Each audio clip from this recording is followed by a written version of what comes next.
Good Wednesday morning, foggers. I hope everybody's doing well. You've made it to the middle of the week and you're almost at the weekend, right? So there's always a light at the end of the tunnel, and it's not a train, right? We always like saying that here. Um, you know, some of the reasons that I started 3 a.m. fog, is my issues with past addictions and trauma related stuff that's gone on at work. And I said from the very beginning, the other thing that we wanted to do is bring education about common things that happen in law enforcement, not only for other law enforcement officers and first responders, but for the public at large. And today I want to talk and address the SWAT team throughout the country. It's called SWAT, Special Weapons and Tactics. For us, it's SRT, our Special Response Team. And they are the elite, right? I've always said if my family's taken hostage, those are the guys that I want to go in there. They're the best at what they do. They train constantly, right? And they take out the garbage when it's a little bit higher level than everybody, the normal officers, are equipped to handle. So I've had a lot of issues with how the department and the culture is at the Special Response Team. I'll give you, and again, I was never an SRT or a SWAT member. I did work canine. I worked multiple details with them. I've had numerous retired friends, and I still have current friends that are there now. So my problem is the way these guys are treated. I'll give you without getting into detail. You're gonna do an operation with the Special Response Team, and all day they're doing their surveillance. They're getting down the schematics of the property, the players that are there, undercover videos that are provided, and in those videos, they're listening to the subjects say how they'll kill all the police if any police show up, right? You already have information about them. I'll give you one scenario about them cutting off an old man's scrotum and cutting an old lady's pinky, right? And all the things that they've tortured people in home invasions and in drug deals gone wrong and child pornography, all the worst of the worst. That's what they deal with. So in these briefings, these men are briefed about all the threats, right? The firearms that are in the house, whatever knowledge we have from informants and stuff like that, and tactics, and how these guys mentioned they're gonna kill you if you go in there. And then, they do that for several hours, and they do more surveillance and all these kind of stuff. And then it's time to go ahead and deploy. And these guys get on the side of these Bearcat, what they call Bearcat trucks, that are, armored and equipped to pull off, doors and things. And again, none of this stuff is tactical advantage. This is stuff that you see on TV. So I'm not giving any advantage out to anybody here. And I won't cover anything that does give a tactical disadvantage to the guys. So basically, these guys are hyped up. They know what's going on. They know the threat level. They're getting all their weapons. They have the top of the line weapons, automatic weapons, and devices to breach entry into the residence or the buildings, and all these things. And we send them in there to get rid of the worst guys. Okay, and they go in there and they do a great job. They either take them into custody or stuff happens, and the threat has to be neutralized. But again, the subject is the one that dictates that. So you put these guys through all this. They flashbang. We call flashbang is a concussion grenade, right? That they throw in to stun the subject as best as possible, allowing them to gain access into the building. There's CS or CN gas that's deployed into the house at times. So these guys have to wear their masks, gas mask, which is, if you think you're in shape, put on a gas mask and try to run with all this weight on. It's tremendous, and these guys do a great job at keeping themselves in tip-top shape. So what I'm trying to set up so you can have a visual picture of all the stuff that these men go through, right?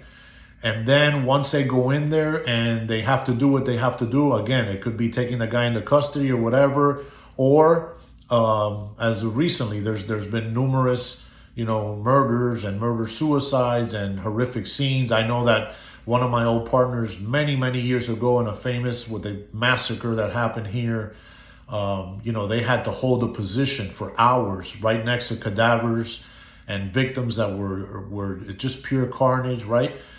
And these guys have to do this over and over and over. I hear, and I'm not going to give you an exact number because I would be erroneous and do it, but anywhere from 250 to 350 operations that they do yearly, right? Sometimes, again, there's numerous discharging of weapons and devices, and they have sounds and smell and odors, right? All these things are the things that come back to haunt them later. They have a lot of them have a large amount of flashbacks, alcohol and things to numb pain, right? So what I'm getting at is what I don't like about this culture is not the guys that are doing the job, it's how they're treated, right? So they go in there and they do what they got to do and they come out, and then you'll have people around them go, hey, is everybody okay? And what do you think is going to happen when you have a bunch of alpha males that are, hardcore, they're great guys, they've gone in, they've done exactly what you've asked them to do. And yeah, listen, bad guy is either in custody or dead, good guys go home. Guess what? That's a great day, okay? But you're going to sit there and you're going to pull these guys in front of their leaders, in front of other men that rely on them, right? Because these guys trust each other with their eyes closed, and they have to. They have to. The left hand has to know what the right hand is doing. So, these guys have gone in there consistently and done the best they can. A lot of times they get shot. We've had guys been shot numerous times in operations, and they're just warriors. I can't tell you enough how badass these guys are. I'm always telling you guys to be a badass. These guys display that all the time. And yet, when everything is said and done, the same people that send them in there turn around and scrutinize every little thing they do. And they give them a world of shit. And not only do they give them a world of shit, they do nothing for them, right? And what I'm talking about is when you have a unit like this that goes into the most volatile situations and does the job that you don't have the balls to do, and then you sit back and you scrutinize them, right? And on top of that, recently I found out there were people that had retired that were great contributors to this unit, right? That have a world of knowledge. Recently I heard somebody say, well, if you got X amount of time in the department, you're a senior guy. Yeah, you might be a senior guy, but I'd rather have a guy that has X amount of time getting his hands dirty, right? You could walk a dog. We used to call it dog walkers in K9. You could walk a dog for years. But until you start catching bad guys and you have bites and you have fights with subjects and your dog and all that, you're not a handler. And that's just the way it is. It's no disrespect to anybody. It just is what it is. So these guys go in there and they do this job, and yet we throw them to shit. And I know numerous of these guys that later on pay the price from traumatic injuries. And, a lot of times they're labeled as egomaniacs or arrogant. And it's not egomaniac and arrogant. They're great guys. You know what it is? It's called a wall. Because if you have a kink in your armor when you're going through that door, and that's a very special feeling that only these few guys know what it's like. To go through a door knowing that there's an assailant that is armed inside waiting to take you out. Okay? And these guys, they don't stutter step. They don't miss a beat. They go through that door and they do what needs to be done. And yet when they come out, there's nobody here for them. Sounds like a pretty bad deal to me. And it is. And a lot of these guys, they're silent because when you're involved in police shootings, like we've said before, there's no statute of limitations. Somebody gets a hair up their ass one day and they want to start investigating things and turning things around. Yeah, it could be a bad day for people. So I get it. But they need to do more with these guys. There needs to be defusing of situations after these operations. They need to be consistently in there with these guys and teaching them how to communicate and how to feel a little bit. And I know in the world of special response and SWAT, oh, that's soft and what. I'm not talking about being soft. I'm talking about being okay, right? We need you to continue to keep doing that job. This is not about labeling you soft or getting you out of there. This is making sure that the fine tune and fine oil machine continues, right? And that you can go home and not be an asshole to your wife and be angry to your kids and function, okay? Because if it was up to the department, they would keep you as a robot. And guess what? When your batteries were out, they throw you to shit. And that's unacceptable. Okay? It's unacceptable. These guys, when we lose officers, go in there and they do what needs to be done. And when they go through that door, they're representing everybody on the department. In fact, everybody in law enforcement. Okay? And they don't miss a beat. And we need to do better to take care of these guys. They have a large volume of extreme trauma. Forget about what's going on in their personal life and their childhood, like I've told you. They just have, it's like being at the beach, just constant waves of shit and trauma coming into their life. And what do? We scrutinize, we criticize. They know what they're doing, right? You cut them loose, they know what they're doing, right? And, you know, I've heard everything from labeling these people as assassins, and that's bullshit. They go in there and they do their job. They get investigated more than anybody in the department over and over, and they go back and reopen cases and they do stuff when basically they're doing the job, the bottom line, that the people are looking into them don't have the balls to do, okay? And we need to do better.